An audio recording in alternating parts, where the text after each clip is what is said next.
Hello everyone, last class में हमने पढ़ा था कि सॉल्यूट क्या होता है, सॉल्वेंट क्या होता है, मेरे पास सॉल्यूशन क्या होता है। आज हम लोग पढ़ेंगे उनके कॉन्सेंट्रेशन टर्म्स के बारे में कि अगर मेरे पास फॉर एग्जांपल आप समझिए कि मेरे पास ये एक बीकर था, ठीक है, इसके अंदर मैंने सॉल्वेंट लिया हुआ है, ये मेरे पास क्या प्रेजेंट है, सॉल्वेंट प्रेजेंट है।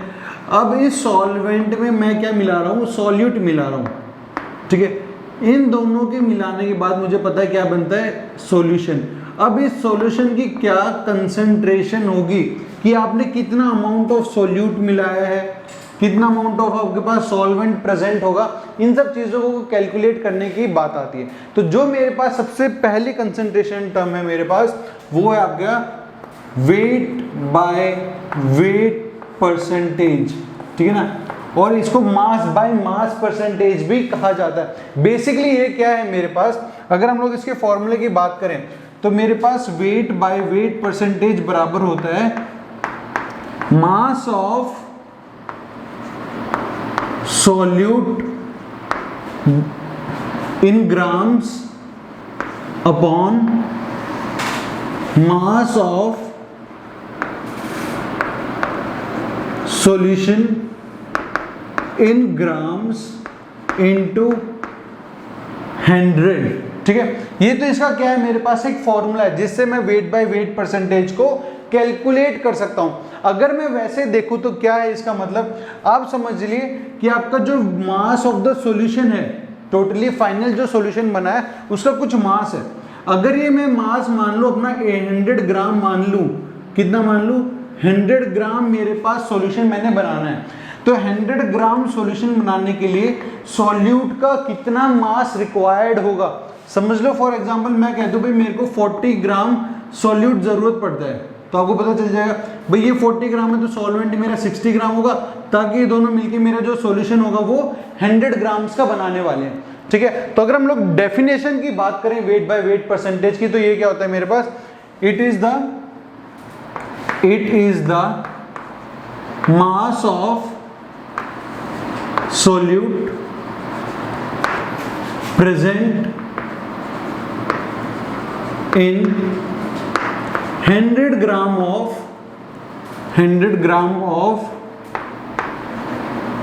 solution, ठीक है, 100 ग्राम ऑफ सॉल्यूशन। एग्जाम्पल की बात करते हैं, अगर मैं आपको एक एग्जाम्पल लेके बताऊं तो एग्जाम्पल मेरा कुछ ये कहता है कि अगर आपके पास लिखा है 20% wait by wait NaCl solution, तो इस बात से मुझे क्या समझ में आता है, आपको अगर 20% wait by wait NaCl solution लिखा हुआ है तो इससे मुझे क्या समझ में आएगा, ये चीज बहुत जरूरी है, आपको समझ में आनी चाहिए। देखो ध्यान से देखना, अगर आपको बोला हुआ है 20%, तो आप बोलोगे भाई मेरे पास मास ऑफ सॉल्यूट जो होगा दैट इज NaCl इज 20 ग्राम, ठीक है ना।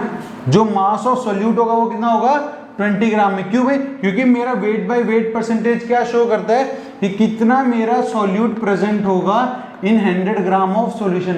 अगर मैं 100 यहाँ लिखूं, 100 से 100 कैंसिल हो जाएगा, तो जो आपका परसेंटेज होगा वो बेसिकली आपका क्या है, मास ऑफ सॉल्यूट है। तो 20% wait by wait NaCl solution था, तो मैंने इसको लिख दिया मास ऑफ सॉल्यूट। मेरे पास कौन है, सॉल्यूट NaCl है, कितना होगा 20 ग्राम्स। यहाँ से मैं लिख सकता हूँ mass of solution, mass of solution जो होगा मेरे पास, ठीक है, जो कि मेरा क्या है NaCl सॉल्यूशन, किसके बराबर होगा, 100 ग्राम के बराबर होगा।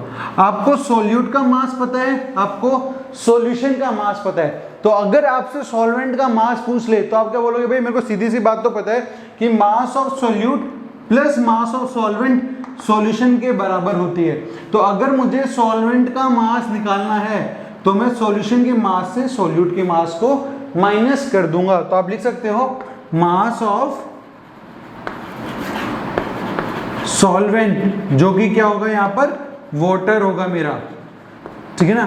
कितना होगा वो मेरे पास, 100 - 20 that is equals to 80 grams के बराबर। तो देखो हम लोगों ने सिर्फ अगर एक इतनी इंफॉर्मेशन क्वेश्चन में गिवन हो 20% वेट बाय वेट NaCl। तो हमको क्या क्या पता चल गया, मास ऑफ सोल्यूट पता है, मास ऑफ सॉल्यूशन पता है, और मास ऑफ सॉल्वेंट भी हम बता सकते हैं कितना मास इसका होगा।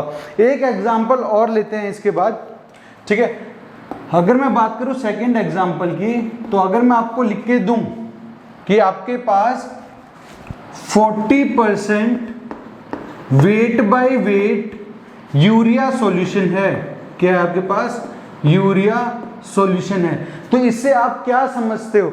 आपने देखा भाई 40% वेट बाय वेट है, तो इसका मतलब क्या होगा, मेरे पास mass of solute that is urea. Urea का फॉर्मूला क्या होता है, NH2CO NH2।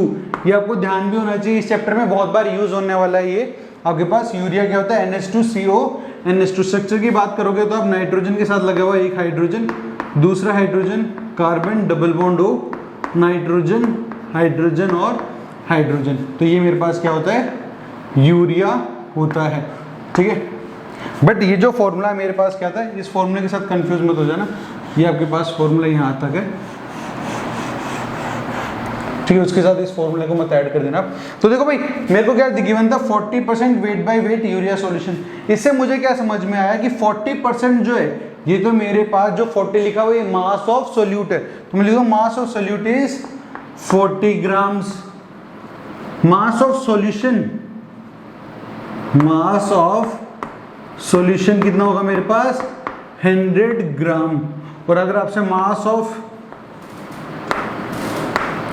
सॉल्वेंट पूछ ले तो हम बोलेंगे 100 माइनस 40 दैट इज 60 ग्राम मेरे पास वाटर प्रेजेंट होगा। तो इसका मतलब क्या है, आपने 60 ग्राम वाटर लिया, ठीक है, और उसमें 40 ग्राम मेरा यूरिया मिला दिया, ठीक है। 60 ग्राम पानी लिया आपने, ठीक है, पानी लिया 60 ग्राम, उसमें 40 ग्राम यूरिया मिला दिया। जब आपने उसको अच्छे से मिक्स किया तो जो फाइनली आपके पास सॉल्यूशन बना है वो मेरा कौन सा है, यूरिया सॉल्यूशन है, वो भी 40% वेट बाय वेट, ठीक है। तो आप इसे फटाफट नोट डाउन करिए, फिर उसके बाद हम लोग क्या करते हैं, नेक्स्ट कॉन्सेंट्रेशन टर्म पे मूव करते हैं। इसे आप नोट डाउन कर लीजिए, ठीक है। तो चलो भाई अब हम लोग नेक्स्ट अपने पास आ जाते हैं, इसको मैं हटा देता हूं।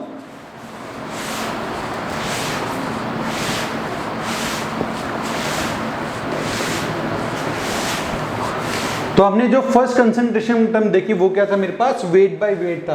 फॉर्मूला उसका क्या होता है, मास of solute in grams upon mass of solution in grams into 100। कोई आपसे उसे पूछे तो आप बोलोगे भाई कि मैंने 100 ग्राम सॉल्यूट के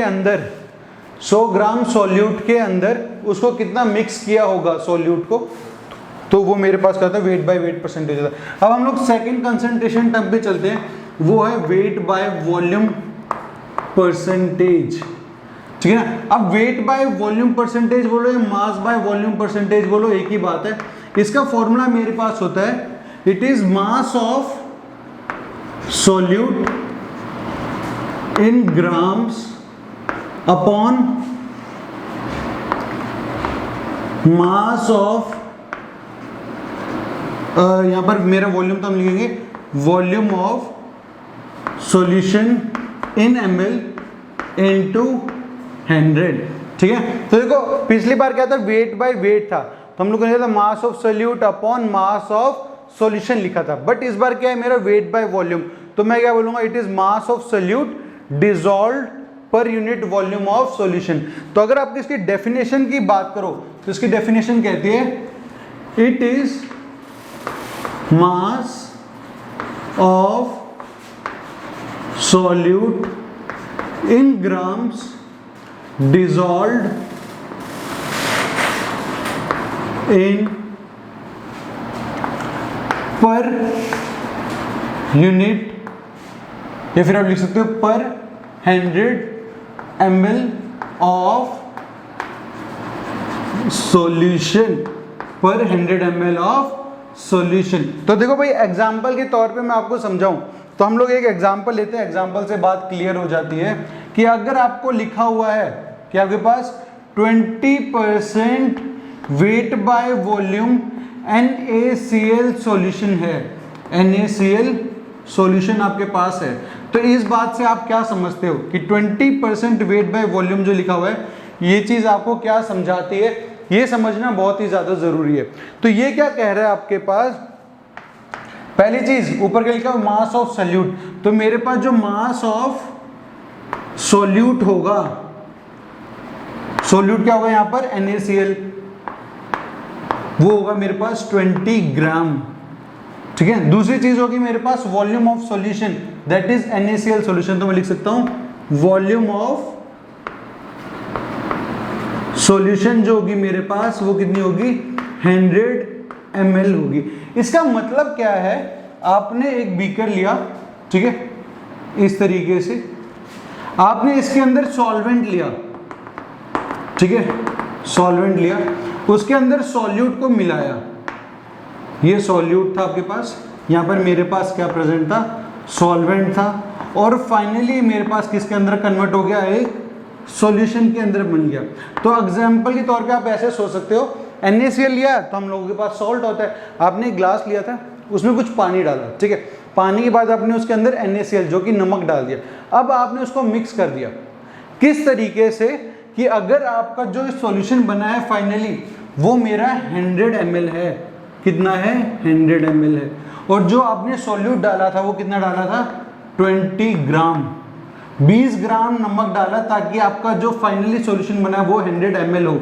ठीक है, तो आप लिख सकते हो मास ऑफ सॉल्यूट कितना है मेरा, 20 ग्राम, और वॉल्यूम ऑफ द सॉल्यूशन मेरे पास कितनी होगी, हमेशा 100 ml होगी। तो देखो भाई, ये तो मेरा वॉल्यूम है, ये क्या है, मास है। तो हम लोग इस बार मास ऑफ सॉल्वेंट या फिर वॉल्यूम ऑफ द सॉल्वेंट नहीं बता सकते, हम लोग नहीं बता सकते कि भाई मेरे पास इसका मास कितना होगा, ठीक है ना, इसका वॉल्यूम कितना होगा, क्योंकि आप कभी भी वॉल्यूम से मास को माइनस नहीं कर सकते। वॉल्यूम अलग टर्म है, ठीक है, अलग फिजिकल क्वांटिटी है, और मास अलग फिजिकल क्वांटिटी है। इसके लिए रिक्वायरमेंट किसकी होगी, डेंसिटी की। अगर आपको density of the solution given हो, ध्यान से सुनो इस बात को, कि अगर ये न्यूमेरिकल के लिए बहुत जरूरी बात बता रहा हूं आपको, अगर आपको डेंसिटी ऑफ सॉल्यूशन गिवन हो, डेंसिटी ऑफ सॉल्यूशन गिवन है, समझ लो वो मेरे पास गिवन है D ग्राम पर ml, डेंसिटी गिवन है। आपको वॉल्यूम ऑफ द सॉल्यूशन पता है, आपको डेंसिटी ऑफ द सॉल्यूशन पता है, तो आपको पता है डेंसिटी बराबर होती है मास अपॉन वॉल्यूम के। तो आप डेंसिटी D लिख दोगे यहाँ पर, मास आपको पता निकालना है, मास ऑफ सॉल्यूशन आप निकालना चाहते हो, upon volume of the solution कितना है, 100 ml है। तो मास ऑफ द सॉल्यूशन जो आएगा आपके पास वो बराबर होगा किसके, 100 इंटू D के। तो देखो मास ऑफ द सॉल्यूशन पता है आपको, और मास ऑफ द सॉल्यूट पता है। अब आप मास ऑफ द सॉल्वेंट निकाल सकते हो दोनों को माइनस करके। तो आप लिखोगे कि भाई मेरे पास मास ऑफ द जो सॉल्वेंट होगा वो बराबर होगा मास ऑफ सॉल्यूशन जो कि 100 D के बराबर है, 100 D minus mass of solute. ठीक है, तो आप यहां से लिख सकते हो मास ऑफ सॉल्यूट जो भी होगा, जो भी आपके पास यहाँ परसेंटेज में गिवन होगा, ये जो भी परसेंटेज, जैसे 20% के अंदर जो 20 आपने लिख दिया, यहाँ पर आप 20 लिख दोगे।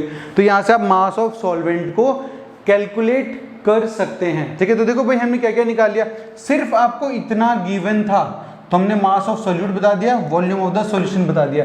अगर मुझे क्वेश्चन में डेंसिटी भी गिवन है, किसकी, सॉल्यूशन की, याद रखना मास अगर वॉल्यूम सॉल्यूशन का लिख रहे हो तो डेंसिटी भी सॉल्यूशन की होनी चाहिए, तभी आप density equals to mass upon volume निकालोगे, और ये मास भी किसका निकलेगा, आपका सॉल्यूशन का ही निकलेगा। एक एग्जांपल और ले हम लोग, तो हम लोग यहाँ पर एक लिख सकते हैं। ठीक है, दूसरा एग्जांपल मेरे पास अगर आपको कहीं लिखा है 40% weight by volume urea solution है, यूरिया सॉल्यूशन आपके पास है, तो आप बोलोगे भाई कि यूरिया का जो मास होगा, मतलब जो मास ऑफ सॉल्यूट होगा मेरे पास, इसको मैं यहाँ लिख देता हूँ, मास ऑफ सॉल्यूट जो होगा, जो यूरिया है मेरे पास वो तो 40 ग्राम्स होगा, और जो वॉल्यूम ऑफ द सॉल्यूशन होगा वो मेरे पास 100 ml होगा। ठीक है, यहाँ से आप ये दो चीज़ें पता कर सकते हो कि मतलब जो सॉल्यूशन था वो तो 100 ml था, और जो मैंने सॉल्यूट मिलाया, सॉल्यूट क्या था, यूरिया, वो यूरिया कितना है मेरे पास 40 ग्राम्स है। तो यहाँ से मेरे को ये दो चीजें पता चल गई हैं। अब फटाफट इसको नोट डाउन कर लो, फिर हम लोग क्या करते हैं third colligative property, third concentration term की तरफ मूव करते हैं। ठीक है, इसको आप फटाफट लिखिए, लिख लिया होगा आपने इसको, तो इसको हटा देता हूं।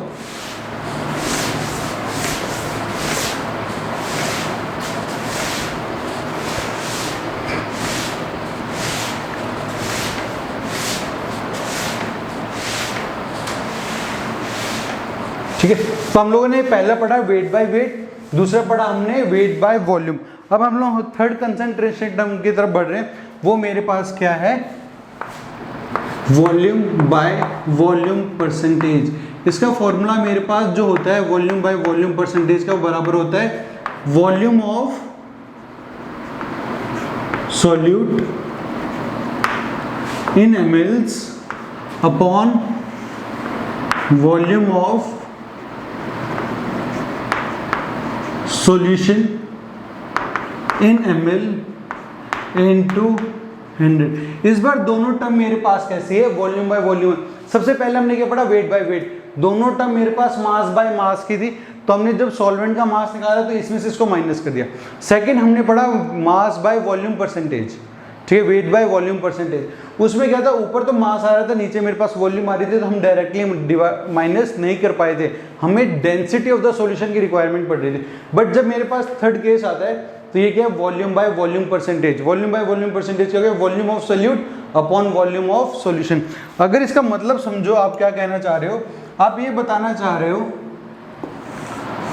एक एग्जांपल ले लेते हैं, ठीक है। एग्जांपल आपको कहता है कि आपके पास 20% वॉल्यूम बाय वॉल्यूम, ठीक है। अब कुछ भी एग्जांपल लिखो, NaCl ही मान लेते हैं, NaCl सॉल्यूशन आपके पास है, ठीक है। तो इसका मतलब क्या, 20% वॉल्यूम बाय वॉल्यूम अगर लिख दिया तो इसका मतलब है कि आपके पास कुछ सॉल्वेंट होगा, ठीक है ना। अब इस सॉल्वेंट के अंदर आपने क्या मिलाया है, सॉल्यूट मिलाया है, ठीक है। आपने कुछ सॉल्यूट मिलाया किसके अंदर, सॉल्वेंट के अंदर, ताकि ये कन्वर्ट हो जाए किसके अंदर, मेरे पास सॉल्यूशन के अंदर। हर केस में यही कहानी है।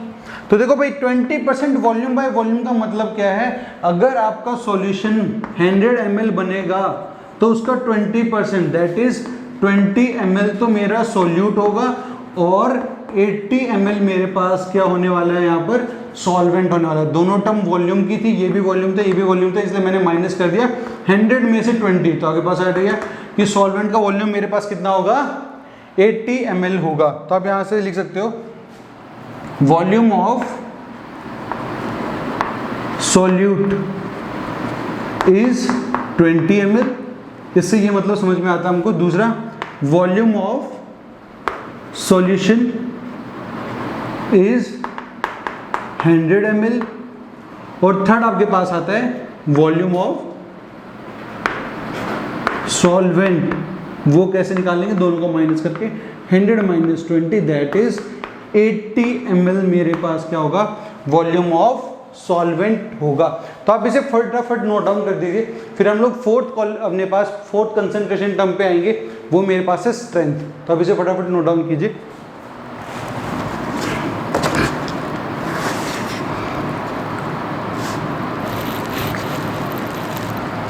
ठीक है, तो आपने इसको लिख लिया होगा।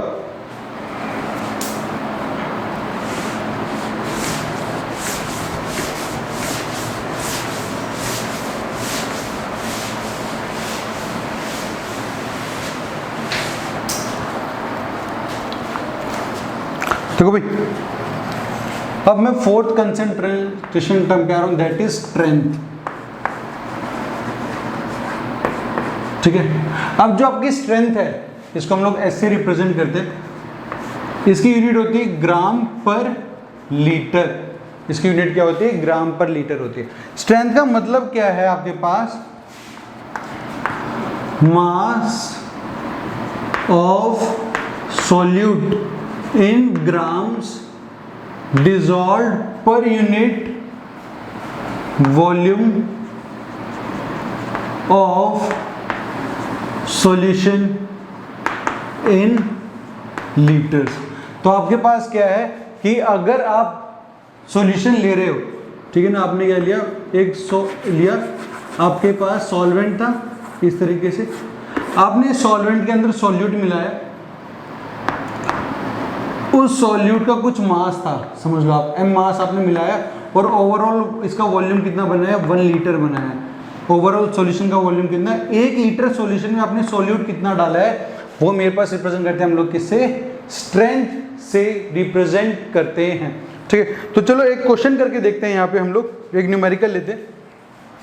क्वेश्चन मेरे पास कहता है if we have 6% weight by weight urea solution, ठीक है, whose density is 1.060 ग्राम पर ml, ठीक है, full stop. Calculate its strength, calculate its strength. आपको इसका सॉल्यूशन फाइंड आउट करना है। फटाफट आप इसे सॉल्व कीजिए, फिर देखते हैं आंसर आपका और हमारा मैच करता है या नहीं करता। इसको मैं हटा देता हूँ, ठीक है। अगर आपका आंसर 63.6 आया तब तो ठीक है, ये तो बाकी फिर आपका आंसर कुछ और आया तो वो गलत हो गया। चलो भाई देखते हैं। अब यहाँ पर आपको लिखा है 6% weight by weight urea solution. इससे मुझे क्या समझ में आता है कि मेरे पास मास ऑफ यूरिया जो होगा वो कितना होगा, 6 ग्राम। देखो भाई सबसे पहली चीज कैलकुलेट क्या करनी है, स्ट्रेंथ। स्ट्रेंथ का फॉर्मूला है मास of solute upon volume of solution in litre. Mass of urea, urea क्या है, सोल्यूट ही है, कितना आ गया इसका, ये तो मेरे पास क्या था, सोल्यूट था, तो इसका मेरे पास आ गया 6 ग्राम।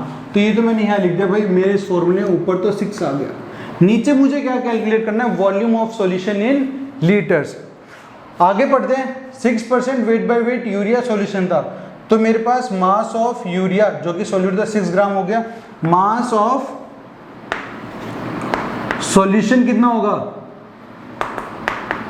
100 ग्राम। अब आपको डेंसिटी ऑफ सॉल्यूशन गिवन है, ठीक है ना, सॉल्यूशन की, तो हमको पता है डेंसिटी बराबर होती है मास अपॉन वॉल्यूम के। डेंसिटी कितनी है, 1.060। मास ऑफ सॉल्यूशन भी गिवन है कितना, 100, तो हम यहां से निकाल लेंगे अपने पास volume of solution in ml। आप वॉल्यूम ऑफ सॉल्यूशन जब कैलकुलेट करोगे ये मेरे पास आ जाएगा, volume of solution in ml आपके पास बराबर आएगा 100 अपॉन 1.060 के बराबर, ठीक है, क्योंकि डेंसिटी थी, वॉल्यूम निकालना था, इधर मल्टीप्लाई कर दिया, मेरे पास नीचे आ गया। अब ये किस में आया आपके पास, वॉल्यूम ml में, मुझे किस में चाहिए, लीटर्स में, volume of solution in litres. तो मैं वॉल्यूम ऑफ सॉल्यूशन को कन्वर्ट करूंगा किसके अंदर, लीटर्स के अंदर। कैसे, इस वॉल्यूम को मैं 1000 से डिवाइड कर दूंगा तो मुझे वॉल्यूम ऑफ सॉल्यूशन मिल जाएगा किसके अंदर, लीटर्स में। इस वॉल्यूम को उठा के मैं यहाँ पर पुट अप कर देता हूँ, तो ये मेरे पास आ जाएगा 100 अपॉन वाला ऊपर चला जाएगा 1.060 इंटू 1000, ये 2 0 से 2 0 चले गए, 60 इंटू ये आप मल्टीप्लाई करोगे तो आपके पास आ जाएगा ये 63.6 ग्राम पर 63.6 ग्राम पर लीटर आपके पास ये आ जाएगा। इस तरीके से आपको इन क्वेश्चंस को क्या करना है, सॉल्व करना है। तो आज के लिए की क्लास के लिए बस इतना ही है हमारे पास। अगली क्लास के अंदर हम लोग क्या करेंगे, मोलैरिटी कैसे कैलकुलेट करते हैं, नॉर्मेलिटी कैसे कैलकुलेट करते हैं, और एन फैक्टर क्या होता है, मोल फ्रैक्शन कैलकुलेट कैसे करते हैं, और पार्ट्स पर मिलियन क्या होते हैं। इन सब 4-5 कंसंट्रेशन के बारे में हम लोग नेक्स्ट लेक्चर के अंदर बात करेंगे। तो आज के लिए बस आप इन्हीं को रिवाइज कीजिए और आप इस क्वेश्चन को सॉल्व करना और इस तरह के और भी क्वेश्चन को लगाने की कोशिश करना।